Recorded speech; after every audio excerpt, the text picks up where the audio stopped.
Well, welcome to the Podcast Editors Mastermind. I hope we're live right now.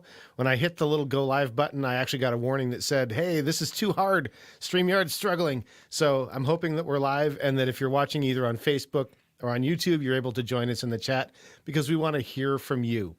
Tonight, we're going to be talking about all of the magical secrets that Jennifer has that she's been using to grow her business. But before we do that, we're going to take a quick second, introduce ourselves.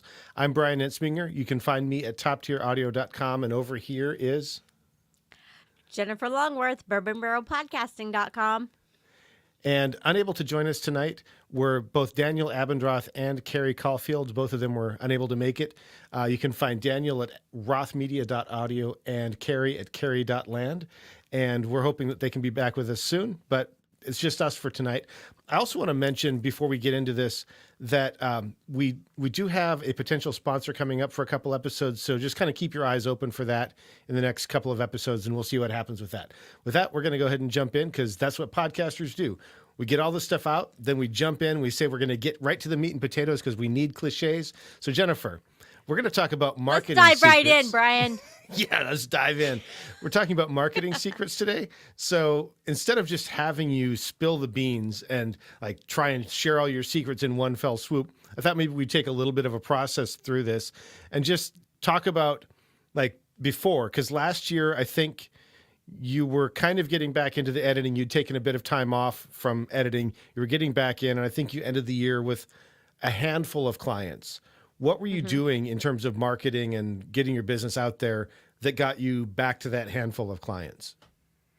So I never went totally away, first of all. Mm-hmm. I just had a falling out with podcast editing. Relationship wasn't all there, and that's why I disappeared from the show for a while. Uh-huh.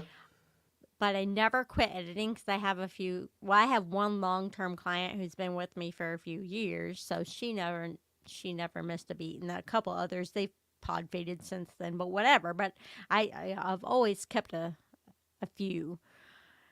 And for those of you who haven't been following along, I tripled my business in the past 6 months. So what was I doing before? Not much different than what I'm doing now. It just started to work. See, this is where I was really hoping that you'd have some secret program with a fancy name that you sell for a price. It has a 7 at the end that you can offer to us that will get us all going. So what is it that you're doing then? Like, do you have a sales funnel? Are you working everybody through a pipeline? Do you have some kind of process that you're just rocking it out with? What are you doing? Wait, well, you're saying words that I don't think in terms of like system and pipeline and funnel and all those things. No, I don't do any of that. The big marketing people and how you want to make money and all of those things, that's what they tell you to do. And there's this thing called a CRM. Don't know if you've heard of that. I don't have one of those either, because I don't think that way. But back fall of last year, I met Amanda Riley on The Ball is her company. Shout out to Amanda. She'll never see this, but if she does, love her. She just set me up with a spreadsheet because I was getting bogged down in billing and not getting paid because I wouldn't send out my invoices for over a month.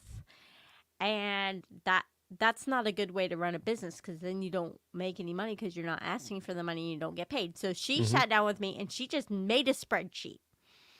Client name, episode, week 1, week 2, week 3, week 4, week 5, when there is a week 5. And and she's like, here's a spreadsheet. Run with this. And that was enough of a system framework for me to start thinking logically. I guess maybe at least tracking. So when I started the spreadsheet with her, I had 6 paying clients. That's how I know the number. So last year, 6 paying clients. My goal for 2023 was 10 paying clients, and I hit that over the summer, but then people didn't continue. So I ended the year with 6. And having Amanda help me there was a lot of things that happened all at the same time. It's hard to sort through, but that just given some structure to a non-structured thinker was very helpful. So you mentioned that there was a lot of stuff happening at the same time. Can you Yes. maybe share a little bit more about that? Because believe it or not, for those that are watching, I don't know a ton of this backstory because Jennifer and I and Daniel haven't connected a ton off the show recently. So I'm learning Right. as much as you are. Well, my biggest thing is the in-person networking. Okay. I do a lot of that. I joined BNI Business Networking International at the beginning of the year. I've been involved in Women Leading Kentucky for a few years. I just joined last year. I joined NABO, the National Association of Women Business Owners. If you don't remember this for the notes, I'll loop you back in later. I see you trying to get it all in. Yeah. But doing these things and being challenged as a business owner by the participants in these different groups. I can't specify what one person said or didn't say, but asking what are your goals. I went to a speed networking thing, which is like speed dating, but it's with Hmm. businesses, and you had to share your goals with your partner for the round. And I'd like, oh, I want 10 paying clients. I want to get back to that. And they're like, okay, that's not big enough. You know, that's all you got. Well, what does that mean in terms of numbers or revenue or whatever? And they're throwing out acronyms. I didn't understand what they meant, but I'm like, oh, I need to think about money too, not just, and Jesse watched one. She's like, oh, don't just base it on number of clients and whatever, and just things clicking like that. And I don't know, then people just started coming to me. Like, So how did this happen? So you mentioned that you're having some of these conversations with other business owners that are challenging you. Did Yes. that then change anything that you were doing or how you approached what you were doing? Well, one thing I can specify, someone in NABO, Basher Roberts, talked about how her company used to have a logo with the skyline of Kentucky or of Lexington on it. And then she felt that was limiting, changed the logo, and was able to branch out past just Lexington. So for people who have my old coasters, the brown ones, there's the state of Kentucky behind the Bourbon Barrel Podcasting logo on it. I got a new logo that doesn't have the state of Kentucky in it. It looks like this. It's still a bourbon barrel head, but I took off the state of Kentucky because that kind of resonated with me. I'm like, oh, maybe I am limiting myself. And then taking that mindset away, I mean, I still want to be your go-to person for podcasting in the central Kentucky area. That's still my niche. But I don't have the state of Kentucky on my logo anymore. So I'm thinking bigger. That was actually going to be one of my questions because I remember that I'll call it an elevator pitch because I don't remember exactly what it was, but it was very specific to, I help Kentuckians. Yep. Has that changed also for you? That is no longer on the website. It doesn't say Kentuckians on the website anymore. Okay. Actually, I don't think it was the old tagline, and it was empowering Kentuckians to change the world one podcast at a time. But now it's just empowering you. So, or people, or I don't even know what it says. I don't use it very often. What do I say? I say empowering you to change the world one podcast at a time. That's the one that rolls off my tongue easiest if I need a quick line. But I have a bunch of other ones I say too. So you mentioned that you're networking in a bunch of these groups. You've got BNI, Women Leading Kentucky, National Association of Women Business Owners. Did I get those right? Yep. Ha ha! That means I win a prize. Good job. Yeah. Are those where you're finding your clients? No. Ooh, say more about that. Because Yes. you mentioned the value in the networking group, but you're not getting your clients from there. So what's going on? Not directly. So I'm getting Okay. business knowledge. And I tried to think about this ahead of time, where my most recent clients came from. So one of my most recent clients who signed on for a launch package, we have been running in networking groups for a few years. And she's just now coming around to podcasting. So just like we tell all of our clients that podcasting is a long game, networking is also a long game. So she came around for years. Two others I met networking at the Podcast Movement Evolutions. And this Okay. is the first conference I've been to that has actually turned into business directly from that conference.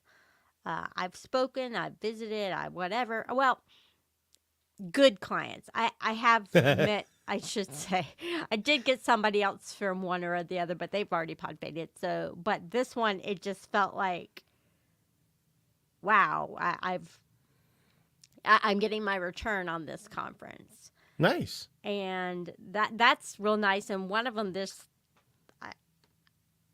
I guess what it comes down to is providing value to people. Sure. And I met the girl and I was like, well, who's your media host? Well, what's a media host? Well, how are you doing in podcasts if you don't have a media host? Well, we're just uploading it and spray and pray, I guess. I don't know. And I'm like, well, here's a few media hosts. I recommend so and so and so and so. And they were like, wow, you just provided value and asked nothing in return. Mm. And that's how I got another recent client. She found me on Facebook. We have a huge Facebook group called Ladies of Lexington. You don't have to put that in the show notes. What? It's just for Lexington, Kentucky women. If you're I figured Lexington, it might Kentucky be. women. But someone finally asked my question, are there any podcast editors or producers in town? Well, haha, of course. So the comments blow up with my name because I've done my work networking with people. Mm-hmm. Someone, not the original poster, booked a time with me. I already have her money, but she hired me. She said, okay, I'll be upfront with you. I'm interviewing multiple people. Sure. But I said, hey, how tied are you to your show name? Because you don't have a keyword in your show name, your show title. I have no idea what you're about. I had to look into this. She's like, oh, yeah, that's a good point. And then I pointed out something else on her feed or whatever. I'm like, you could approve it. And she goes, you've already provided me so much value. I'm not even going to interview anyone else. You're hired. Wow. I mean, Yeah. I could have just said it costs this much to work with me, but it didn't. I was like, okay, Mm-hmm. you had me for 20 minutes or whatever on the discovery call, but I can provide you a little bit of value. You see why you should work with me, not just how much it costs. So, a little bit of that. You mentioned that Evolutions was the first of those conferences that you've gotten a good client from. Was there something different about that?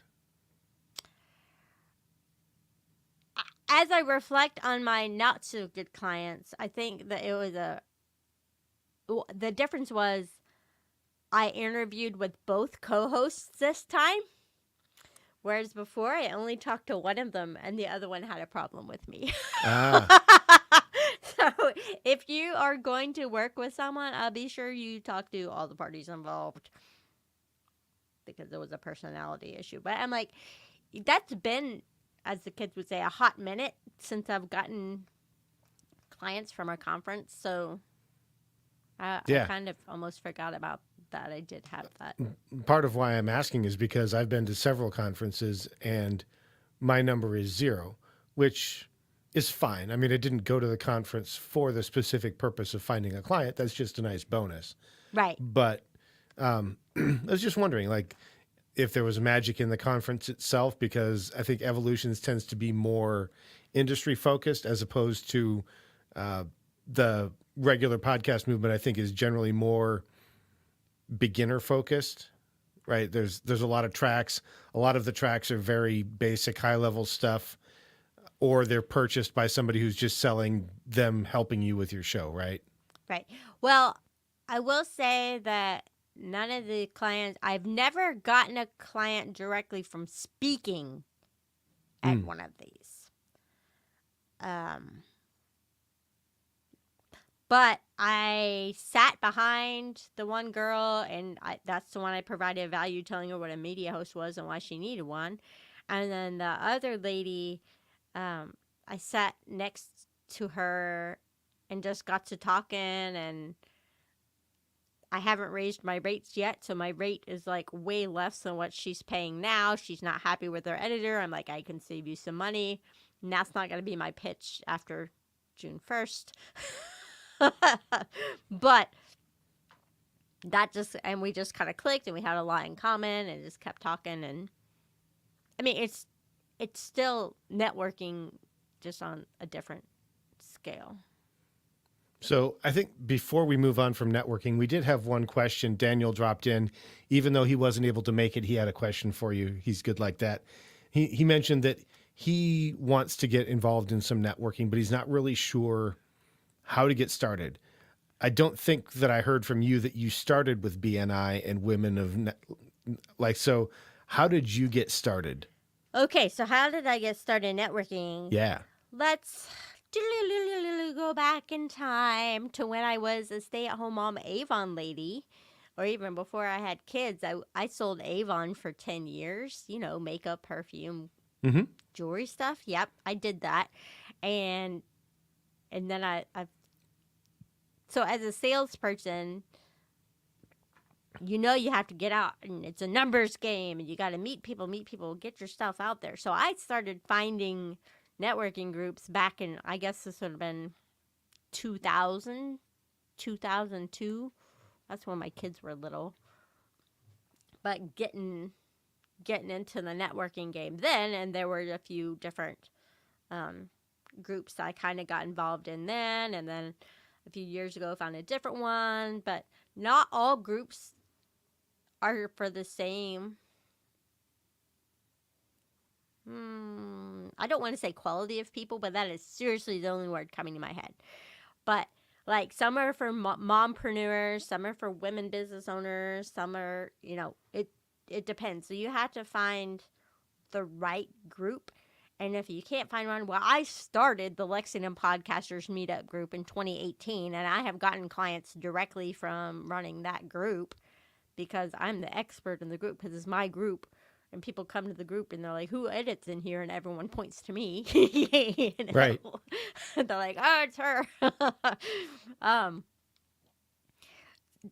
Chamber of Commerce is a great place to start too if you're serious about your business. So Commerce Lexington here locally, I'm a member of that, and I know the Chamber of Commerce has networking events that are open to the public. You can pay a little bit extra to come, like it's $10 for members, $15 for non-members, or something like that, and then just come and meet people. Now, my strategies don't work if you're an introverted introvert, Bryan. So, wait, are you looking at me? Is that what I hear? I'm just saying that true introverts would not work with my method. Now, am I an extrovert? I'm kind of like, depends on my setting. After I people all day, I'm really done. Right. But I still, set up at Women Leading Kentucky Conference last week. I have a meeting with a potential podcast partner. I'm not exactly sure what they mean by that yet, but they want a podcast partner. Is that me? I don't know, but I have a coffee meeting set up right after, because I was standing there at the conference and oh, we need a new podcast partner, whatever that means. And I emailed them from my phone. I'm like, okay, Jennifer, they're really interested. Don't drop the ball on this, because I do. And if they want a podcast promoter, we've got somebody from our comments in separate, not from this. We're not talking about you, Alejandro, but we'll get to your comment in a second. We've gotten recently a rash of people that are wanting to promote this show for us on Apple iTunes and Spotify and YouTube. Yeah, and the YouTubes. So at least it wasn't that. Alejandro says, "Did you called me?" I think he's probably referring to how extroverted he likes to be as well. Yeah.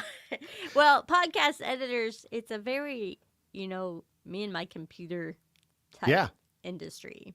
It doesn't really require a lot of talking to other people, which is why I got really depressed when I was trying to make it a full time thing. Oh, gotcha. It's also why I do a crap ton of networking Mm-hmm.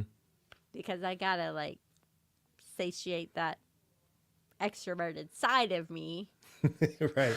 from time to time. So if we exclude recovery time that somebody like me might need if they spent what feels like 600,000 hours of networking a week, Wow. do you have is somebody helping you with your marketing and stuff? Not really. I have Big Echo Creative does my design work, and then I order stuff, my little swag from another company. But as far as like getting out and pounding the pavement and actually doing the networking, no, it's all me. Now, one of my subcontractors is going to sub for me at BNI in a couple weeks when I Oh, can't be there. So I'm like, oh, hey, you're off work that week? How convenient. I can't be at BNI. You get 45 seconds to talk up the business. Can you do it? And yeah. Nice. So yeah. you mentioned that Big Echo Creative does some of your stuff and you also get some other things. Before we started recording, you were showing me some of the cool stuff that you have. Yes. I would like to showcase this because these creative ideas are really interesting. So what you got there? So this is last year's model. It's a bourbon barrel keychain. It's a little squishy stress ball, but it's shaped like a bourbon barrel on a keychain. And I gave those out at Women Leading Kentucky conference last year. And this year people were telling me, oh, I have that on my desk. Oh, I still have your bourbon barrel. So they remembered me. This year I gave out little bourbon drinking glasses with my logo on them. Very nice. They turned out they're a lot better quality than I thought they would be. My Hmm. logo is very tiny, but hey, it's there. And then I have pins. And this year for Women Leading Kentucky, I had a big pop-up banner with my face on it. And you can go to my Facebook page and follow me, Bourbon Barrel Podcasting, and see pictures of that. And then I have a table runner just to make me look more professional and put together. And even my mom and sisters were like, oh, yes, those pictures look like a professional setup. I'm like, yes, because I'm running a business. Nice. And for those that are listening to the podcast later, if you go to the show notes page, you should be able to see that. We'll have the video there for you. So you can just scoot ahead to about 23 minutes in and you can see what she showed us. Not everything's going to be visible because she doesn't have the big banner behind her, which I think is pretty lame. You've just got it set up like an office today. It's Oh yeah, like, nice stuff. It's like my rack card, only life size. Nice. Life-size rack card. Yeah. So let's see. I've got really just a couple other questions. If anybody in the chat has questions for Jennifer as well, we're glad to offer those up. As you think about the journey to, I'll call it rebuilding your business, I realize that you never totally went away. Never totally went away. But you also did kind of let it get on life support for a bit, which I think I might be guilty of currently. So if I'm thinking to myself, hey, it's time to start rebuilding things, is there anything that you wish you would have done differently? Well, I'll tell you one of the things I did right before I really jumped back in is maybe it wasn't necessary, was put a ton of money into the marketing. Say more about that. Budget. We'll call it budget, even though it's not really a budget because I don't think like that. But there's a local publication here in town that is a pay-to-play model, but you can get your picture in it and look really cool and fancy. And I got, two clients off of that, but it was very expensive and not worth it. But putting a ton of money into something makes you have skin in the game. Sure. And then you're like, oh, well, I am setting myself up as an expert being in this magazine. I should probably know what I'm doing. And do you know what you're doing? Oh, I do now. Awesome. Is there anything that you've been doing to market the business that didn't work out as well as you had hoped? Well, that There's the lots of money magazine, in the pay to play.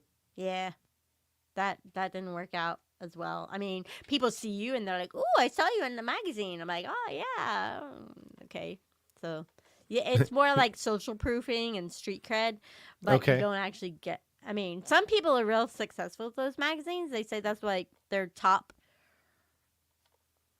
sales tool or whatever. Okay, Hmm. that not for a podcast editor. Podcast editors, we're different. In case you all didn't know, I like the term special. we are very special, and so when you think about podcasts in general, of how they're a very intimate medium, you're in people's ears, etc. And well, we're kind of the conduit of that. So it's like a relationship with your clients and their shows, and you have to like make them sound good for the listener. It's a it's a more relational process than just finding someone in a magazine. Yeah. Yeah, that's fair. I didn't get nothing from the magazine, so I can't say that, but I didn't get enough to make it Yeah. So the question in worthwhile. the back of my mind is it possible that some of these people that you've now found also saw you in the magazine, and while that wasn't what pushed them over the edge, it might have been something that they considered? Yeah, possibly, but I've gotten people just Googling podcast editing in Kentucky. So Nice. don't underestimate the power of your website and Google. Do you think you'll still get that now that you've removed Kentucky from the website? It's still in my address and stuff. Oh, okay. Uh, Maybe you should share for those that don't know. You've changed a little bit about your brand identity. I have. Which part? Well, why don't you just share? Because you've changed your logo, I right? changed And my I think logo. because of that, you've also changed your website. You probably changed some other stuff that I'm missing. So, uh, Well, in the in my mind, it's possibly all germane. So we've been talking about marketing in person, yeah, but things are different. You're sending them to arguably a different place, even though it's the same true. location. I did do my website last year, but that was before I redid the logo. So it's still the old logo on the website because I don't want to pay to have the up. Ah, Yeah, I don't want to pay for the time for them just to upload a logo. So I'm waiting till I have a lot to change to update the website again. But I did redo the website because I wanted the bourbon barrel feel on the website, and that mm-hmm. was missing before. So I redid that. Um, I forgot the rest of the question. Typical guest. Just changing anything about your brand identity. The brand identity. Yeah. No. Oh, sending people to different places. So a couple of years ago or so, I had a company do Instagram marketing for me, Mm. Instagram and feed it to Facebook. That totally fell flat. I got nothing from that. So I was like, you know what? This is not worth it to me because nothing's happening here. So now I just post pictures of me editing or me out and about and me doing things, and I mean, is Wow. that,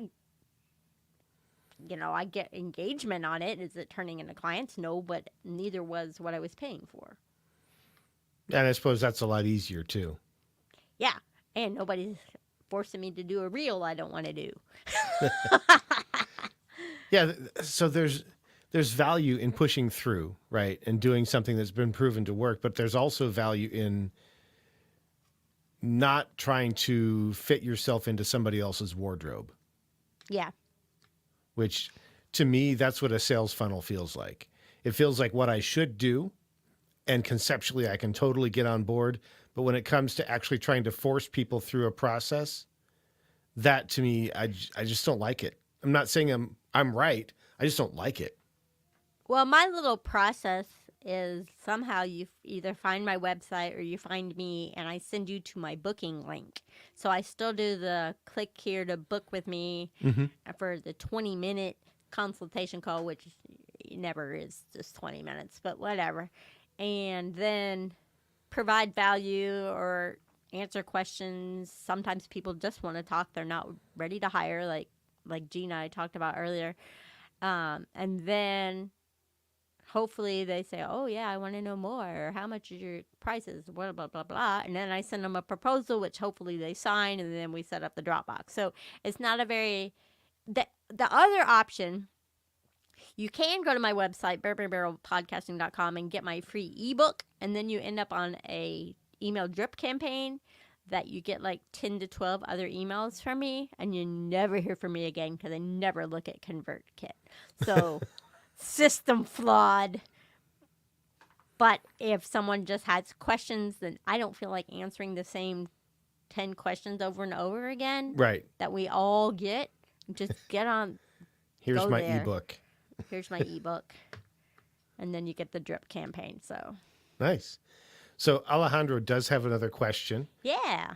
He said that he really likes the color selection for your brand, and he's because of what he's doing in terms of visual identity, he's wondering whether or not it was random or well thought out, like that kind of thing. Well, I had it. My old logo, I had pink and blue because I like blue and I needed an accent color of pink. And then I played around with, and still have some things with the brown for the bourbon barrel aesthetic. And pink just pops on that bourbon barrel aesthetic. The pink just poof on the brown. And so when I had my new logo designed, they ran with the pink. Nice. So I kind of, and then I'm wearing a pink shirt in my headshot, so it just kind of works. Pink looks good on me. And was there much psychological process of color theory? No. I just like the color bright pink when I wear it, and it looks good on a bourbon barrel. So do you have a bunch of stuff in your wardrobe that's all that same pink so you can wear that and that can become your color identity? I have branded shirts that have Bourbon Nice. Barrel Podcast embroidered That's right, you do, on them. don't you? Yeah. I've got t-shirts, I've got polos. I do have a blue polo, a couple of blue ones too from when I was playing with the blue, but I need to get more pink ones so I don't have to do laundry as often. Cool. Well, that is the end of what I had for you. I'm wondering, is there anything that you wish that I would have asked you so that you could shine like a star? I'm trying to think, like, okay, we talked about networking, and it's hard. It's not easy. And even networking on socials, making sure every time the word podcast comes up in a thread that's not a podcast forum, make sure people know about me. So I just got a lead from LinkedIn because, like, just before we started, like, LinkedIn, really? But one of my friends saw someone say something about podcasts on LinkedIn, commented my name, said, do you do this? I got the booking call, so now it's up to me, right?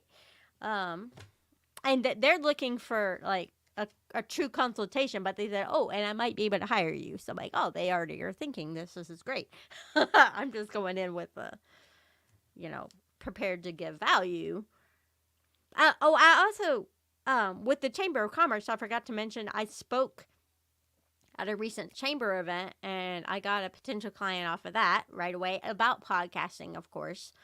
But there was a room full of 20 people who were there to hear and learn about podcasting.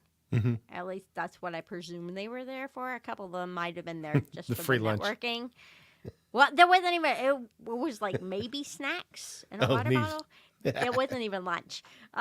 It was at 3:30, so it's in the afternoon, which takes the pressure off of food, I guess. But I mean, people are coming to that, and I had a little event that I put on at the library on Monday, and a few people came to that, and I just publicized it through Facebook and through my clients and stuff. I'm like, yeah, if you have podcast questions, come to the library between 12 and 3, and I'll be there, and people came.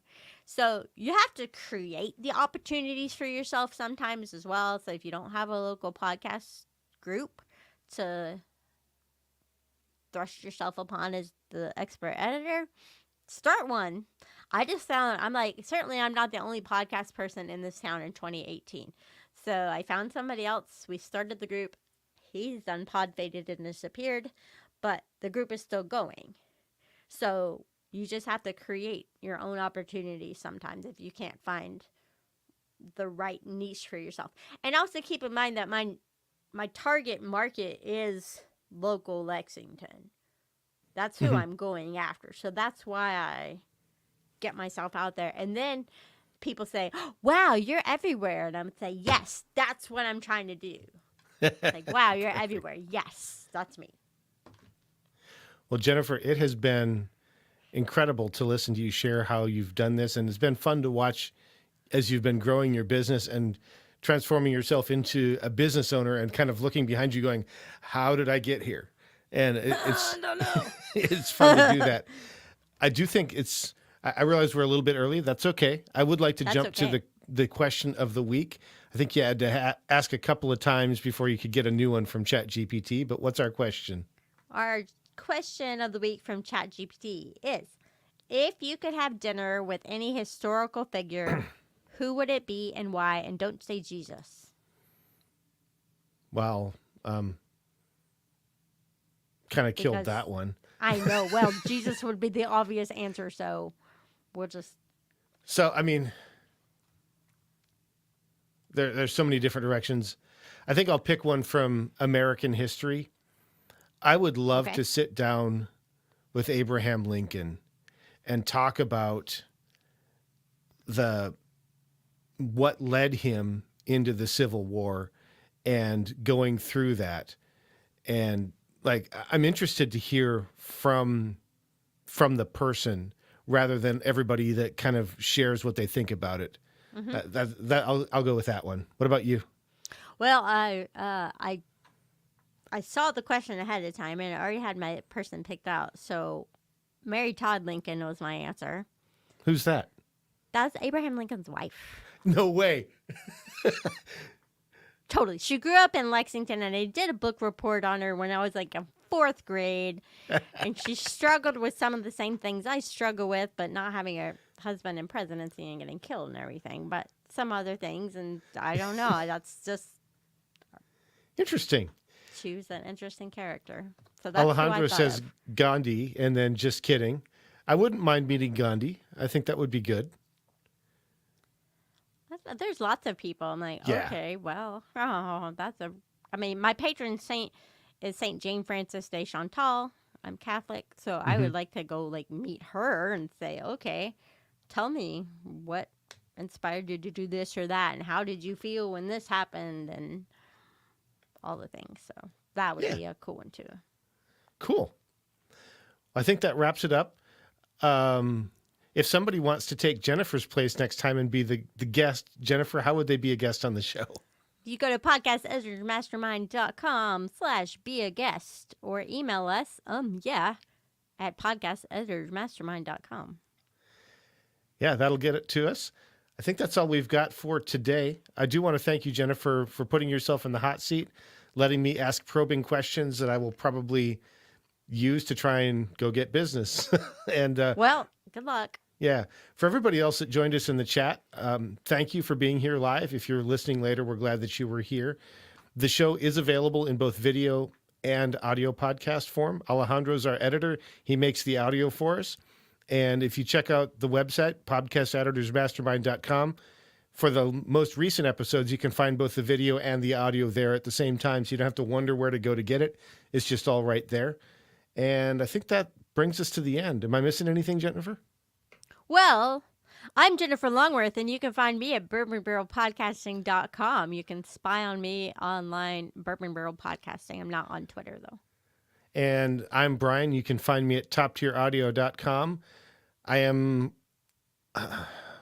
too active on Facebook on my personal account. I'm Top Tier Audio for the business stuff, but I don't do a lot of posting right now. And then unable to join us today was Daniel Abendroth at rothmedia.audio. And who else, Jennifer? Carrie Caulfield at Carried.land. I think that brings us to the end. So thanks, everybody. We're glad that you could join us. We'll see you in a couple weeks.